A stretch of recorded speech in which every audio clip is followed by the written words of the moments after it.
naa ko tënk ci kàllaama nasaraan.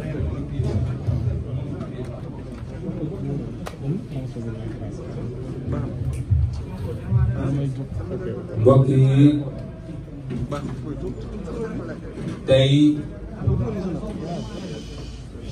wala mën naa wax sax fan yi yëpp suñu xol neexul,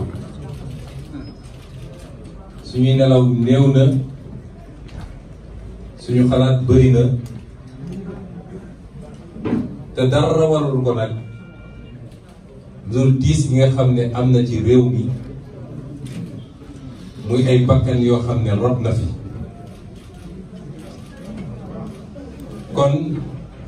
dama doon ñaan balaa ñuy dugg ci waxtaan bi rek ñu daal di def 1 minute de silence jagleel ko suñuy doom, ndax ñi fi faatu ñëpp wala ñi ci faat ñëpp ñun lu ñuy doon ndaw ndaw ndaw mat nañu doom. tey jox nañ ma liste boo xam ne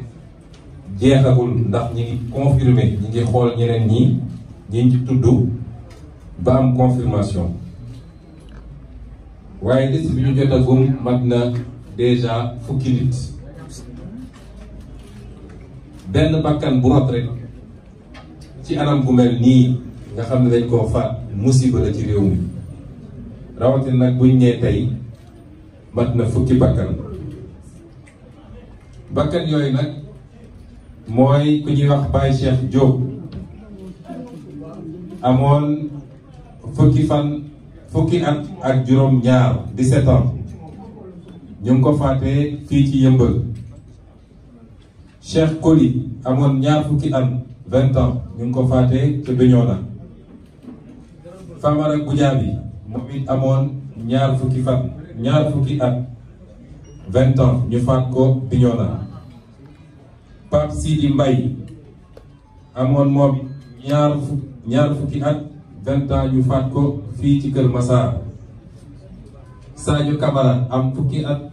ak juróom-ñett 18 ans, ñu ngi ko faatee Diaoubé. Mansour Thiam moom it am ñaar fukki at 20 ans, ñu ngi ko faatee fii ci Ndakaaru. Alassane Bari amoon fukki at ak juróom-ñaar 17 ans, ñu ngi ko faatee fii ci Centenaire ci Ndakaaru. Moussa Dramé amoon fanweeri at ak juróom 35 ans, ñu ngi ko faatee ci Ndofane. Bourama Sané amoon fukki at ak ñaar 12 ans, ñu ngi ko faatee Bignona. ak Modou Ndiaye nga xam ne moom la ñu mujjee xibaare ñu faate ko tey fii ci Parcelles Assainies ci anam yoo xam ne ñaaw na fu ñaawaay yem. kon ñu ngi leen di ñaanal borom bi xëy leen xaare leen àjjana. may ñaan nag ñi fi nekk ñëpp journaliste comme participant ñu taxaw def 1 minute de silence jagleel ko suñu rakk yooyu ak suñu doom yooyu.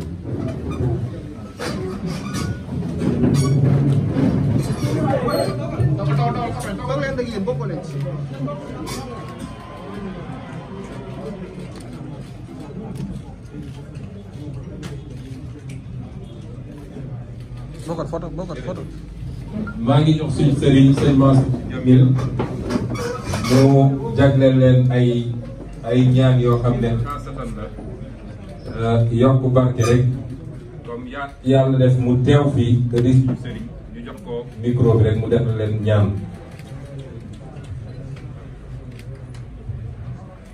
lu ku nekk jàng Fatiha, gannaaw Fatiha mu jàng pour Allah ak benn ñaan yàlla mu naan dal leen si déegu Kawsara pour Allah ak benn bu nekk mën na gis man rahman. waaye ñeneen ñi nga xam ne bokk loolu ñoom diine ñu def seen prière. waaw man di miin naa ko parce que je suis le président du conseil mondial des religions pour la paix. bala ñuy def lu nekk ku nekk yi ñàkk si loolu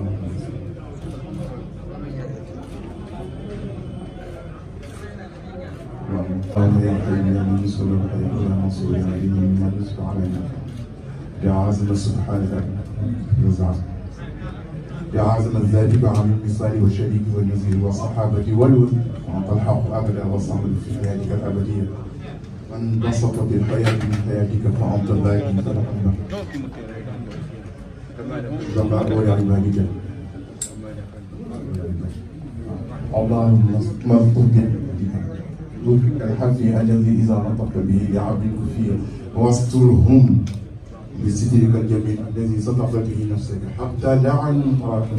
ولا يد تصل إليك في مماته اللهم صل على سيدنا محمد صلاة جميع الأوقات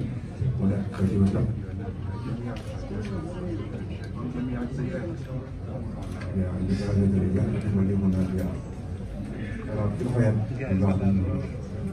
آمين آمين آمين. nuyu Sénégalais yi seetaan yëpp di nuyu ak di gërëm kilifa réew mi kilifa diine yi kilifa aada yi di rafetlu seen taxawaay ci réew mi ndax wax naa ko ci sama intervention yi jiitu biir na ma man ni ñoom lañ ca waroon def nañ ko ca bañ ko waree def te aajawul ñu koy jéebaane wala ñu koy wax ci kaw dafa fekk nag kilifa diine moom orma rek lañ ko warlul am na loo xam ne bu naree xotti orma suñu waxee ci suuf yem ca waaye ku bañ a dégg ba mbir mi tàng sa loxo yi di nga dellu si ñoom moo war leen kon ñu leen di gërëm ci taxawaay bi di gërëm kilifa aada yi bu baax tamit di gërëm ñi fi teew ñëpp ñii fi nekk ñëpp amul kenn koo xam ne politique wala parparloo moo la fi andi amul kenn koo xam ne li nga daj ci fan yii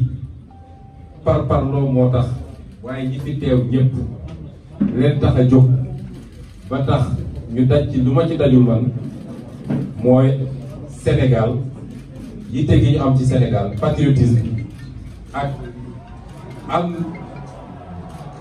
am certitude ni dañu war a taxaw ngir réew mi dañu war a taxaw ngir ëllëg dañu war a taxaw ngir suñu doom ak suñuy sët kon ñoom ñëpp dama leen di gërëm man personnellement waaye dama leen di gërëm ci turu peuple sénégalais ndax peuple sénégalais la ñu taxawal ñu Ousmane Sonko ñi fi jóg ñëpp nag sonn ci bu doon jëm Ousmane Sonko rek peut-être 10% yi dinañ génn wala 15% yi bu kenn naagu boo foog ni yow yaa tax Sénégalais yi génn déedéet li tax lii am mooy yëg-yëg bu kenn ku nekk am ni suñu réew suñu askan mi ngi traversé ay moments yoo xam ne bu ñu seetaanee ba mu demee nenn rek defe naa dina rëcc définitivement kon maa ngi leen di gërëm ñoom ñëpp ci turu peuple sénégalais bu loolu weesoo may sargal jigéen ñiit ndax gis nañ seen taxawaay ci xeex bi te tey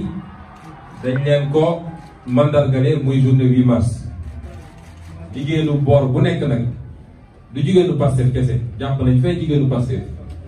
gis nañu seen dëgër laay ak seen muñ ak seen xeex ko fi mu mujjee waaye jigéen ñi taxaw jàpp ci xeex bi ñi ma mun a lim ak ñi ma mun a limul defe naa Adja Yacine ngi nii toog sama wet sama avocat ay dëmbool yi ngi nële ñoom may mun a buusu ak keneen su ma leen doon lim tey du jeex ñoom Aïssata Sabara ñoom nu mu tuddati Mame Diarra Fam ñooñu ñëpp nag ku ma limul rek bu mu ci mel ñu delloo leen dugal leen ci journée bi di leen jaajëfal bu baax mbokk yi li xew ci réew mi doy na waar li xew ci réew mi ah def naa ñoom Decroix ñooñu ëpp expérience foofu ñooñu fi gën a yàgg waaye gaw ma ni lii fi xew mës na fee xew ci Sénégal du événement 63 du événement yi ko jiitu du 68 du 2000 du 2012 88 93 ba tey jii defe naa lii xew ci Sénégal mosu fi xew ba tey jii Sénégal mooy numéro 1 ci actualité mondiale journal boo ubbi Sénégal mooy numéro 1 ci actualité mondiale kon loolu du lu tuuti il faut que ñun Sénégalais ñu mun koo natt xam lii li mu doon ak lan la war a marqué ci suñu histoire wi parce que su dee mënuñu ci jël ay jàngat waaye gañe ci ay point ba lii dootul am ci réew mi bu boobaa defe naa dañoo sacrifice yi dootul jëriñ dara ñi seen bakkan rot ñi si gaañu te ñu bëri ñeneen ak ñeneen ak ñeneen defe naa dootul jëriñ dara kon bu ñu waxee loolu dañuy delloo jukkal ni ma ko defee ci ñi nga xam ne seen bakkan rot na ci sax naa ci dellu si ma def ko ci ñi gaañu ndax ñi gaañu bëri na te am na ci ñoo xam ne gaañu yu xaw a garaaw la di ñaan yàlla rek mu bañ a weesu foofu di leen delloo jukkal ndax mbir mi ñooma du ñun di ci def nag di ci jagleel ngërëm bu particulier ñi nga xam ne mooy ndawu Sénégal yi la jeunesse sénégalaise di leen delloo njukkal bu particulier nous avons une jeunesse formidable yàgg nañu wax ndawu Sénégal yi nii ndawu Sénégal yi nële déedéet suñu jeunesse dañu am avance ci ñun li ma gëm mooy suñu jeunesse dañoo am avance ci ñun te taxawaay bi ñu taxaw wane na ko ndax ku dem di jàmmaarloog alkaati mu yor arme yor la mën a rey yor la mën a gaañ yow yoroo lu say loxo te defoo ko parce que da nga am dërëm booy xaar ndax am na ñu féete beneen fànn ñu leen di jox xaalis pour ñoom ñu dem rey faat ay bakkan yow defoo ko ngir dërëm boo xaar waaye xam nga ni sa avenir moom moo nekk en jeu kon ngàcce gaalaama jeunesse sénégalaise boobu te ñu leen di wax ni day door rek bis ni ki tey na ngeen xam ni réew mi seen réew la décision bi seen décision la ñun acteurs politiques yi si seen waaw la ñu war a doxee yéen la ñu war a déglu kon bu leen nangooti di seetaan ba mbir mi egg foo xam ne buñ ko waree récupérer sax li muy yàq di boo moytul dina ëpp liñ ci mën a jëlee te loolu naa ci dellu si bu si kanam yi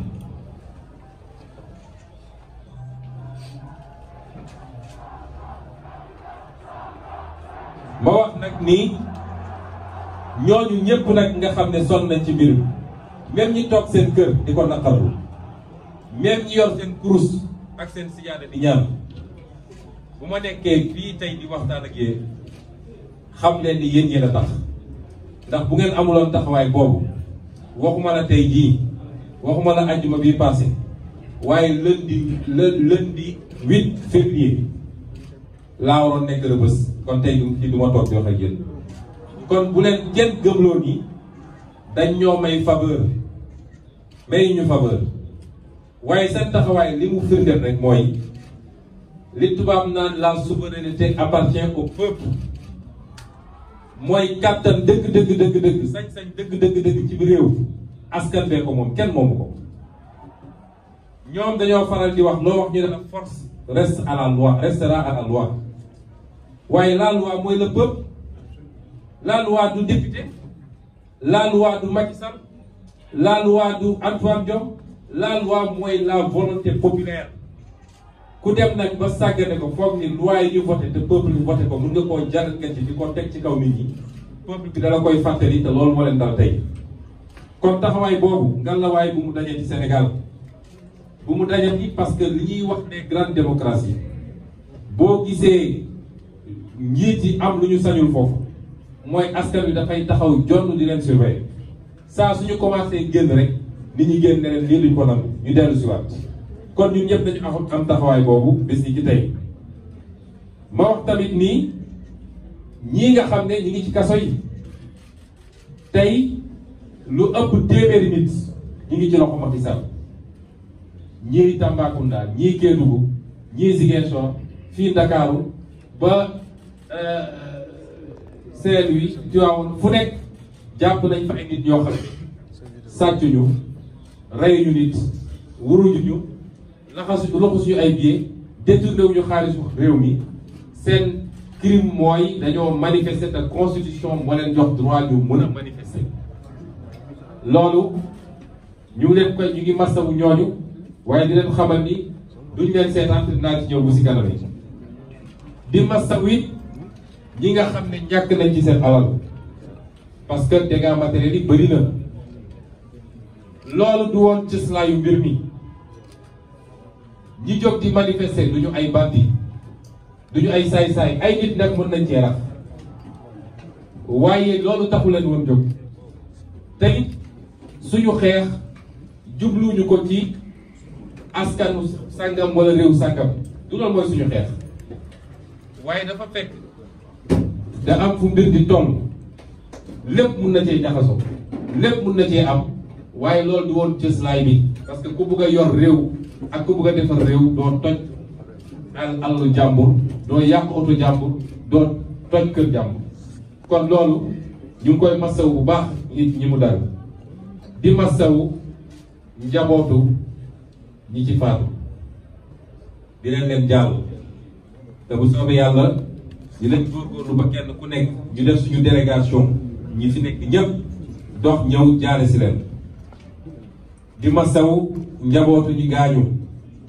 lañ ci mënit ci taxaw dañ ko def di masawu njabootu ñi nga xam ne tey caabi féete na leen gannaaw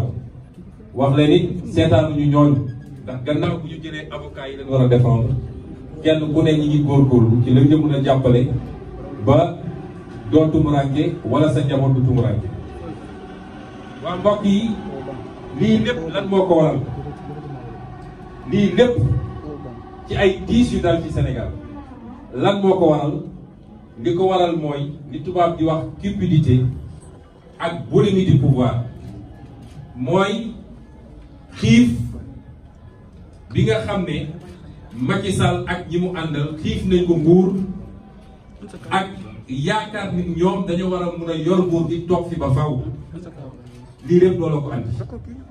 moo ne de ay at ci gannaaw loolu la ñu xeexoon ba ay bakkan rot fi li andi lii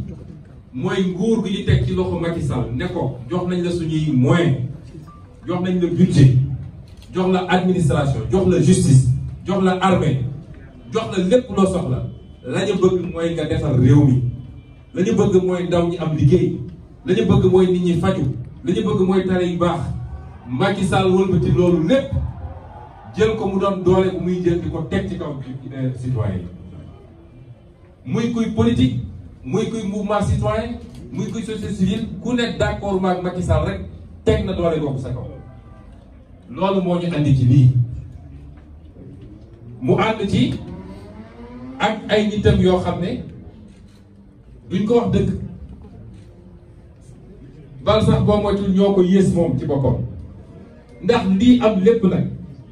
acteurs yi bëri na de waaye li ci ëpp acteurs yu ndaw la boo ko doon seet ñeenti acteur la muy Macky Sall Antoine Diome Malick Sall ak Bassirou Gueye ñeneen ñëpp ay suq lañ yoo xam ne dañ leen di defloo ay ancien directeur du domaine ak ay avocat ak ñooñu yëpp dañ ay pion lañ waaye ñeent ñii musiba Sénégal yëpp ci jamono ji ñu toll tembe ci ñooñu la est-ce que jaadu na 16 millions de Sénégalais ñeenti nit rek lëmbe leen est-ce que loolu lañ ko mën a continuer nangu ci dëkk bi loo wax nag ñu ne la ñun ñoo yor buur force restera à la loi te loi boobu duñ ko tudd lu dul bu dee opposant loi boobu dañ koy wëlbati pour mën a jot ci opposant waaye ñoom saa suñu waree loi bi war a dal seen kaw mu ne mukk du fi am ñaata nit ñoo fi def njombe yoo xam ne kenn mënu ko tudd te ñi ngi romb Sénégal yi di leen narge loolu nag lañu mënut a nangooti looloo tax nit ñi jóg ne lii dootuñu ko nangu dootu fi am ñu war nag di waxtaan dëgg ndax Macky Sall li ko beewloo bokk na ci ñun Sénégalais yi ñenn ci ñun Sénégalais yi balaa may dee nit ñi toog ñii naan analyse politique lañu ñii naan lii lañu ñu naan c'est un génie politique. Génie politique parce que yow mën ngaa dal ci sa adversaire mën ngaa complot sa adversaire mën ngaa jënd sa adversaire wëlbati ko ba suy waxati doo xam lu muy wax lu mu doon loolu mooy génie politique. ñun on a besoin de génie d'état koo xam ne bu ñu la jënkee réew nga defar réew mi waaye soxla ñu ay génie politique. Génie politique mooy lañ la dégg nga liggéey ko ba Sénégal yi soo ne woon sama deuxième mandat jeex na maa ngi dem ñu ne la bàyyiwuñ la parce que résultat nga def waaye jël doole bi ñu la jox rek di dal ci kaw nit ñi. 9 ans de Macky Sall li fi am musul am ci Sénégal ñaata adversaire la tëj ñaata adversaire la faagagal loolu ba kañ loolu nag la ñu mën a tudd nangoo ci te nag lii mu def dañ koy tuddee ci tubaab haute trahison. Haute trahison mooy wor bi gën a rëy ci wor yi mën a am ndax moom biñ ko falee dafa teg loxoom ci suñu constitution daal di waat ne waat naa ni dinaa respecter constitution bi lii mu def du respecter constitution bi dinaa nekk au service des Sénégalais lii mu def du nekk au service des Sénégalais ku dem ba yow dong nga wéet ak sa peuple nga wéet yow kunnum fi nga nekk ak sa juróomi nit sa peuple nekk en face de toi nga am sañ-sañu yónni sa ministre bu immature mu ne peuple boobu yëpp ay terroristes lañu peuple boobu yëpp dafa am ay intérêt yu ne seen gannaaw di leen financer ndaw ñii dañoo mës a gis ku leen financer taxaw saaga sa peuple ñëpp wet yow dong sa pale tey soo demee ville soo ko fekkee foofu moom dong ak palem cundum peuple bi yëpp nekk fii su dul woon militaire ak armée bu ne suñu diggante tey jii kenn ay bagages am dañ koy foofu loolu foog ngeen ni mooy haute trahison parce que liñ ko joxoon ci ay moyens du woon pour muy comploter contre des adversaires politiques. dama wax tey ñu ne ma contrôle judiciaire waratoo wax ci dossier bi ma ne juge bi bu ngeen ci waxee ma wax ci ndax saa su ne dossier amoon na fi dossier Khalifa Sall gis nañ ko dossier Karim wax na su ngeen dégloo nit à 8 heures à 9 heures yéen a koy jox seen benn journaliste mu ne les secrets de l'audition su ngeen ci waxee dinaa ci wax ndax man kenn du ma tënk waaye damay gaaral Sénégalais yi wallaahi dama ko waat wallaahi lañ ma tuumal bu amoon du ma nangu benn Sénégalais am xoosu wax ma laa bakkan di jox parce que bu boobaa du ma yem ci lañ ma def na kese mais damay doon criminel kon ñii fi faatu tey yëpp man maa leen faat loolu du ma ko nangu sama kanam borom responsabilité Macky Sall la ak comploteur am ba tax nag ñu ne ab président de la République am na loo xam ne du sa sañ-sañ amul président de la République boo xam ne war naa féewale peuple di boole nit ñi ñu jàmmarloo di xuloo wala di xeex amul président de la République boo xam ne war naa gouverner ci li tubaab di wax haine ci soxor ci bañ nit parce que àndul ak yow rek nee na d'accord ak yow nga ne kii tey ma faagaagal ko loolu du président de la République te ñun ñëpp nag ñu war ko cee bañ a jàppale parce que discours de la haine léegi lay doog a am Sénégal tey di laay doog a dégg Sénégal ñu tudd ethnie nit waasoo nit ci politique wala ñu tudd ngëm-ngëmam ci politique loolu ñun ñëpp kenn waru koo d'accord te di ci woo ñëpp nag ba ci boole média yi ñun ñëpp dañu góorgóorlu opposition de programme de projet d'idée d'accord mais def ay programme semaine bu nekk ay nit ñëw taxaw di saaga nit di xas nit di ŋàññi nit di wax ci ñoom moom loo xam ne du dëgg suba du dugg ngoon mu yor njaboot yor ay nit yu ko bëgg yor ay militant loolu mooy taaw réew nañu delloo si suñu xel mbir mi sottante xalaat la opposition d'idée de programme la waaye du opposition personnelle kenn ku nekk deram rek la am waaye xëy suba ba ngoon jot di wax ci nit di wax ci nit di wax ci nit tam ko dëmm wax ci mbokkam wax ci way juram loolu amu fi woon ci Senghor amu fi woon ci Abdou Diouf amu fi woon ci Abdoulaye Wade mi ngi fii doog am te dafa war a dakk Macky Sall moomul réew mi ñun ñëpp ñoo waroon jël suñu responsabilité te lii defe naa buñ ci génnee dina doon leçon pour ñun ñëpp parce que maa ngi seetaan programme yi je vois moins d'arrogance ñenn ñi sax ñëwetuñu dem plateau waaye suñu demee plateau dañuy wax ju sedd est-ce que waroon nañu toog ba egsi fii gouvernance de l'arrogance xëy suba ba ngoon jot di saaga nit ñi loolu ñun ñëpp war nañ see jël ay jàngal ku ñu dénk réew ñii nga xam ne ñooy say takk der nga xam ne kaaraange société bi moo leen tax a jóg warloo leen mettre ci benn situation bi parce que takk der yi ma gis ñoo gën a am lu leen naqari fi mu toll ndax xam nañu ki ñuy dóor seen rakk la xam nañu ki ñuy gaañ seen rakk la koo ci wéetal xolam seetlu ku ñu jox réew war ngaa moytu loolu war ngaa moytu banqaas yi nga xam ne ci nga toog nga mettre leen ci ay situation yoo xam ne ñoom seen bopp dootuñu bëgg dara ci liggéey bi. may rendre hommage nag gendarmerie nationale ci seen professionnalisme ci seen sens de la responsabilité ak seen hauteur man dama leen mujj naw GIGN bés bu ñu may jàpp ba tey bi ñu may déposé fi ma dem noppalu ji seen loxo laa nekk. brigade de recherche nous avons une très grande gendarmerie nga la waaye ku ñu jaaxaane suñu institution des professionnels dinañu respecter ordre mais sans zèle sans brutaliser kenn musuma sax bëmëx kenn musuma xoos kon ñooñu ku am lu mel noonu àdduna bi yëpp ñeeñu ko nga la waay Macky Sall bul yàq suñu réew. gendarme boobu gaañu barki démb ci ñi ma yoroon la 12 GIGN ñi ma yoroon la di professionnel bu mag a mag a mag un patriote, une fierté pour le Sénégal ñeewante bi mu amoon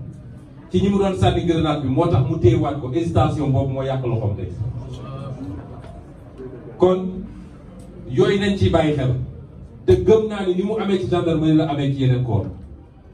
kon politicien yi bu ñu yàq suñu diggante ñun biir Sénégal waaye suñu diggante ak suñuy institution rawatina gendarmerie armée police ak keneen ak keneen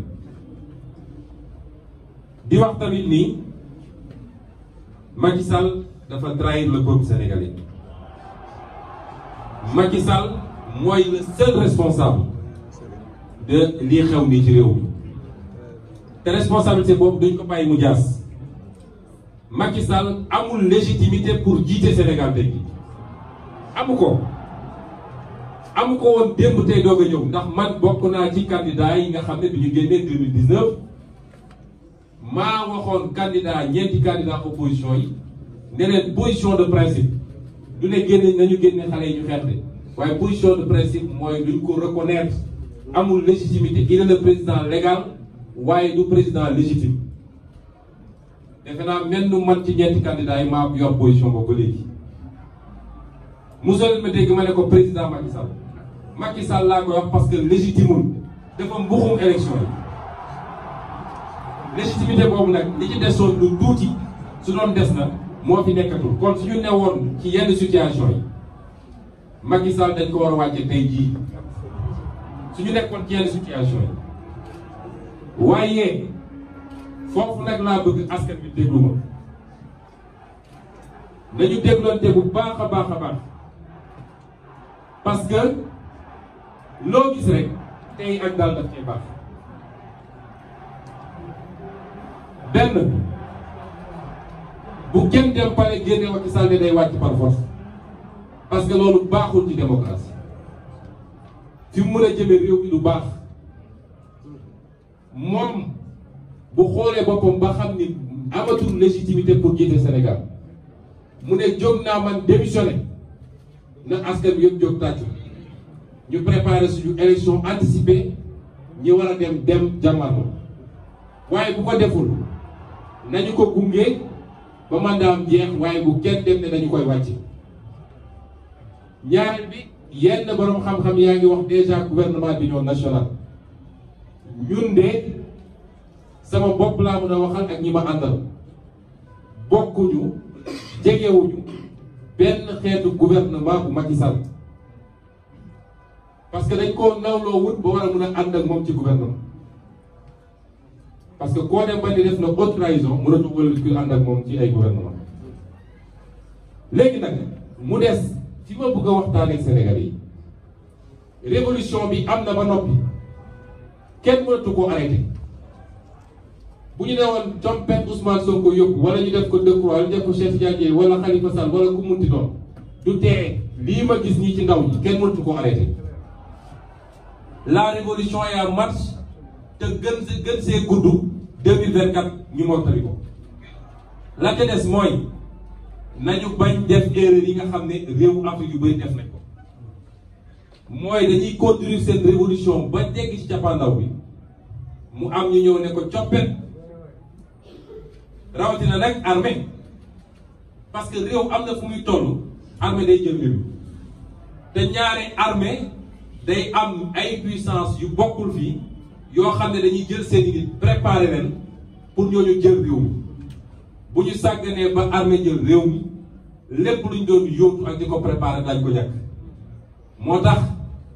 ma ne nañu bu ñu syndrome malien baa ngi fii keroog bu ñu defee seen révolution bay waaj a yegg ñu ne armée génn na ñu topp ci char de combat yi di tàccu laa ne mbir mi jeex na ñàkk nañ ko noonu la amee feneen ak feneen ak feneen moo tax révolution bi am na ba noppi Macky Sall mënatu koo téye kenn mënatu koo téye kon nañ ko encadrer parce que stratégie dafa baax ci lu ne lu lépp nag la ñuy wax ci terrain waaye suñu responsabilité ñun ñëpp askan bi mooy nañ ko encadrer ba yegg fi ñu bëgg a yegg waaye nag teewul loolu tekkiwul nag ni dañoo firi Macky Sall rek di ko seetaan nañ koy encadrer mooy dañuy exiger imposer benn agenda à partir d'aujourd'hui parce que loolu la peuple yu bëgg te peuple bi mooy imposer le rapport de force kenn ci ñun mënul imposer rapport de force isolément ñun ñëpp suñu dajaloon suñu parti mënuñu ko peuple bi moo mën a exiger imposer rapport de force boobu nag bokk na ci benn lu ñuy exiger lu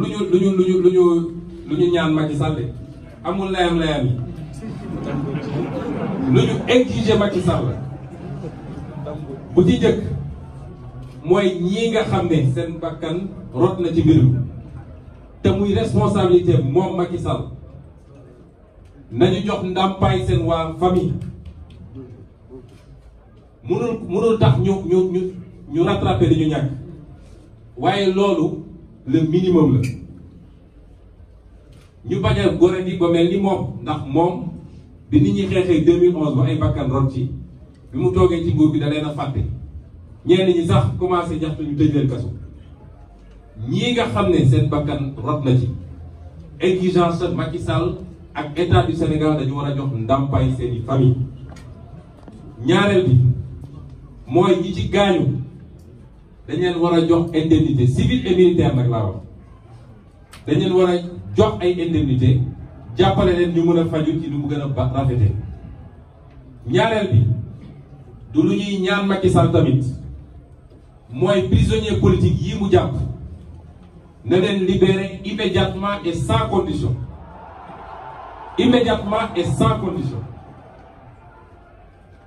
te nag premier point bi ma njëkk a wax gannaaw bu ñu nee réparation ñu ngi exiger ñu ubbi une enquête indépendante parce qu'il faut ñu xam kan moo tiré ak kan moo rey ay affaire u Balla Gaye jaar na fi leneen ak leneen ba léegi kenn xamul lu xew ak kan la loolu tax nit ñi di am fit defaat enquête indépendante ñuy wax nag ni ñi ngi déposer une plainte auprès de la Cour pénale internationale parce que lii c'est des crimes contre l'humanité te ci nguuru Macky Sall la xewee fii Sénégal ñetteel bi mooy bis ni ki tey dootuñu nangu Macky Sall di persécuter les opposants ak les honnêtes citoyens di leen espionner di leen mettre sur écoute la terreur va changer de camp dootuñu ko nangul Macky Sall yooyu il faut mu jeex tey démb dégg ngeen gendarme bu démissionné parce que def na liggéeyam ni mu ko war a defee ñu envoyé ko ay police ñu koy espionner suba ak ngoon Macky Sall moom lan la ñu teg wala moom mooy Sénégal loolu dina takk bis ni ki tey. ñaareel bi mooy ñi nga xam ne ay ministre yu mu jël moom ay samba boy yu jël jox leen xaalis ñor ay jaas yi ak ay fital di fit nit ñi exigence nañ leen a identifier jàpp leen livrer leen à la justice ñu àtte leen ñoom ak ñi leen yóbbu nag ñoom ak seen commanditaire. juróomeel bi mooy Macky Sall bëgg na ko bañ na ko dina créer les conditions pour ñu mën a dem ci ay élections nu mu gën a leeree ay wuruj fichier électoral jeex na ci Sénégal yor say carte d'identité ne du ma ko jox ndaw ñi parce que ànd ñoo man jeex na ci Sénégal Macky Sall dina créer les conditions yu ñu mën a demee ci élection xam ne ñépp lay tolloole ku peuple bi tànn ñu ne kii la. juróom-benneel bi mooy ci ni mu gën a gaawee il faut ñu organiser élection yi ci élection locale sénégalais yi tànn seeni maire parce que maire yoo xam ne seen mandat léegi mu def 10 ans kenn mënatu ko nangu. dina organiser élection législative en 2022 sénégalais yi tànn seen député jox seen bopp assemblée bi ñu bëgg waaye dina organiser 2024 élection présidentielle ci ni mu gën a rafetee. lii lenn rek moom la doon exception mooy mu dem ba xam ni moom dirigé tout Sénégal amatul législative Sénégal mu ne démissionné naa ñu def élection anticipée waaye duñ ko may benn report mu toog naan maay buum maay bumi maay seet kañ laa koy def ak nu ma koy defee kooku moom jeex na Sénégal. juróom-ñaareel bi mooy na delloo ñi mu xañ seen droit civique benn ci Khalifa Ababacar Sall bii ñaar ci Karim Wade parce que loo xam ne yëkkati nga ko dem ba juridiction internationale ñu ne la jaarul yoon nga ne damay jaay doole kooku du nekk candidat ci réew mi loolu suñ ko seetaanee ëllëg ci man la ñëw gannaaw suba ci keneen lay dem dootuñ fi nangu élection lu dul ko ku fi war a nekk candidat nga war a nekk candidat Sénégal yi seet ku leen doy fi tànn waaye Macky Sall mooy tànn muy candidat ku dul candidat loolu jeex na Sénégal. juróom-ñeenteel bi mooy moom Macky Sall na taxaw jàkkaarloog Sénégalais yépp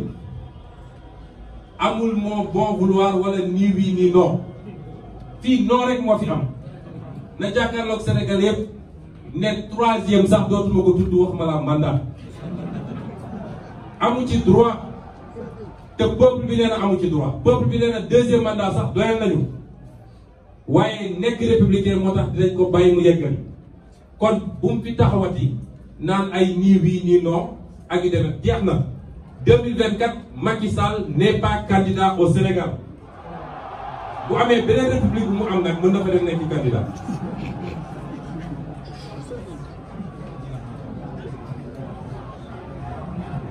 lii lépp nag dafa am lu mu àndal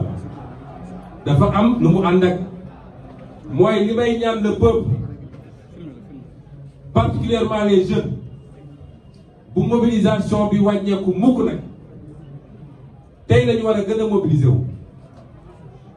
chacun et chacune kenn ku ne ci ñun am na sañ-sañu jëfandikoo àqam bi nga xam ne constitution moo ko may ni man du ma nangu ku ma noot loolu ngeen def tey jii